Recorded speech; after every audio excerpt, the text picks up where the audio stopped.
बड़ा मामला आपने पकड़ा है, क्योंकि अंतर्राज्यीय मामला है। किस तरह का है सर, किस तरह की कार्रवाई है? देखिए, ऑपरेशन साइबर संग्राम के तहत हमने म्यूल अकाउंट पे बड़ी कार्रवाई की है। इसमें हमने 6 मुलजिमों को गिरफ्तार किया है और सैकड़ों करोड़ों की जो म्यूल अकाउंट की जो ट्रांजैक्शन जानकारी में आई है।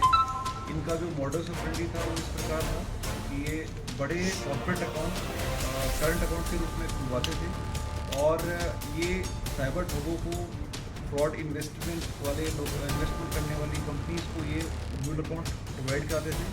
इसकी एवज में इनको USDT और डिफरेंट क्रिप्टो करेंसीज के रूप में कमीशन प्राप्त होता था और ऑर्गेनाइज तरीके से ये लोग काम करते थे। अभी प्रथम दृष्टया हमने 6 लोगों को गिरफ्तार किया है, परंतु इसके अंदर काफ़ी बड़ा नेटवर्क इन्वॉल्व है। उस पूरे नेटवर्क का खुलासा करने के लिए हमने विशेष SIT का गठन किया है। शरण कामले जी जो एडिशनल इंस्पेक्टर है और काफ़ी अच्छा काम उन्होंने इस स्पेसिफिक केस में किया है, शुरू से ही इसमें लगे हुए हैं। वो इस पूरी SIT को हेड करेंगे। जो CO सिटी हैं और हमारे जो लोकल सिटी के SHO हैं उनको भी हम इन्वॉल्व करेंगे, सारी लिंकेज को इस्टेब्लिश करेंगे। ये भी हमारे पास में जानकारी आई है कि जो बैंकिंग इंस्टीट्यूशन के गाइडलाइंस हैं उसकी भी अवहेलना हुई है, क्योंकि सैकड़ों की संख्या में इन अकाउंट्स के ऊपर कंप्लेंट्स रजिस्टर हुई, जिसके अलर्ट बैंकिंग इंस्टीट्यूशन को जाते हैं। उसके पश्चात भी ये अकाउंट्स चलते रहे और जैसे ही एक म्यूल अकाउंट या तो फ्रीज होता या फिर उसकी लिमिट क्रॉस होती तो ये दूसरा म्यूल अकाउंट यूज करते और लगातार ये लोग ऑर्गेनाइज तरीके से ये काम कर रहे थे। IFOC का जो डेटा हमने एक स्पेसिफिक बैंक अकाउंट के लिए चिन्हित किया, उसमें लगभग 2 करोड़ के आसपास के फर्जी ट्रांजेक्शन थे।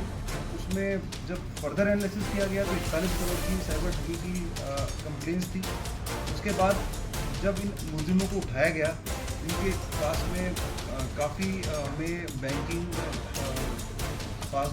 पासबुक, बैंकिंग ट्रांजैक्शन की डिटेल्स और उसके अलावा फ़ोन में काफ़ी एविडेंसेस मिले हैं। उन सभी एविडेंसेस का हम लोग विश्लेषण कर रहे हैं और भविष्य में इस केस के अंदर आगे के जो लिंकेजेस हैं उसको इस्टेब्लिश करने के लिए हमने DSP टीम और जिले के अधिकारियों के विभिन्न अधिकारियों के नेतृत्व में विशेष टीमें बना करके मुलजिमों की गिरफ्तारी के लिए प्रयास कर रहे हैं। सभी मुलजिमों से SIT टीम द्वारा पूछताछ की जाएगी, एविडेंस कलेक्ट किया जाएगा और इस केस को मजबूती से केस ऑफिसर्स की में ले जा करके इंश्योर किया जाएगा कि भविष्य में इस प्रकार का ऑर्गेनाइज तरीके से म्यूल अकाउंट का काम लोग ना करें। ऑपरेशन संग्राम में पहले हमने पॉइंट ऑफ सेल जो फर्जी सिम बेचने वालों के खिलाफ ऑर्गेनाइज तरीके से जो लोग बेच रहे थे उनके खिलाफ कार्रवाई की है। उसके अलावा म्यूल अकाउंट में ये सबसे बड़ी कार्रवाई जिले की है।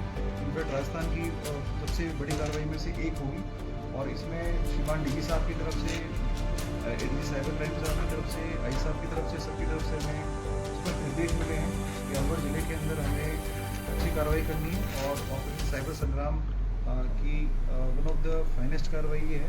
और भविष्य में भी लगातार जो टीम है हमारी वो पूरे सभी डेटा को जो IFOC से प्राप्त हो रहा है उसको स्टडी कर रहे हैं और इस कार्रवाई को करने के लिए हमें कम से कम 15 से 20 दिन का टाइम लगा।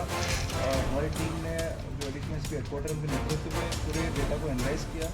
एडिशनल एसपी रूल भी उसमें पूरी टीम ने दिन रात इकट्ठा मेहनत करके इस पूरे केस को डेवलप किया है और भविष्य में इस पूरी इन्वेस्टिगेशन को अंतिम कड़ी तक हम लोग देखेंगे। सर, पुलिस कार्रवाई करती है बड़ी और सर धाराएं बहुत, चूंकि चीटिंग की धाराएं या IT एक्ट की धाराएं, क्योंकि अपन इसमें और कौन सी धाराएं जोड़ें जिससे इस तरह का इन पर एक बहुत प्रभाव पड़े। दूसरा सवाल है, ये किस तरह की हैसियत के लोग हैं जो इस तरह का जो मतलब टाइप लेन देन कर रहे हैं? देखिए, ऐसा है कि इसमें हमने जो नए क्रिमिनल लॉज में ऑर्गेनाइज क्राइम की